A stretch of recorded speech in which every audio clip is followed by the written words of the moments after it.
गुढीपाडवा अगदीच जवळ आला आहे आणि सगळ्यांच्या आवडीचं श्रीखंड आणि पुरी भाजीचं नाव घेतलं तरी तोंडाला पाणी सुटतं. चला तर मग ह्या सणाला थोडं गोड आणि चविष्ट बनवूया. श्रीखंड बनवण्यासाठी यसर थोरात यांचे अर्धा लिटर ऍक्टिव्ह काऊ मिल्क एका कढईमध्ये गरम करून घेऊयात. दूध उकळल्यानंतर थोडं थंड होऊन द्यायचं आहे. नंतर त्यात 1 चमचा दही टाकून घेऊयात. हे मिश्रण थोडा वेळ बाजूला ठेवून हे नीट जमताच एका स्वच्छ कापडामध्ये टाकून 24 तास फ्रीज मध्ये ठेवू. घट्ट झालेलं मिश्रण काढून त्यात इलायची पावडर आणि पिठी साखर टाकून घेऊया. व्यवस्थित मिक्स करून त्याला ड्राय फ्रुट्सने गार्निश करून घेऊ.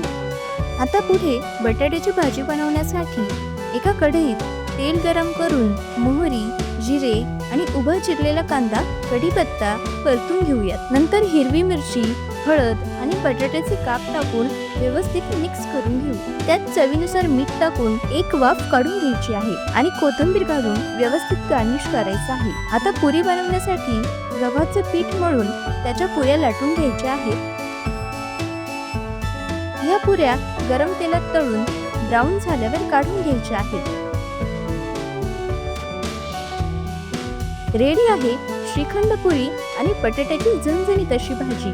आजच ट्राय करा आणि संपूर्ण कुटुंबासोबत एन्जॉय करा.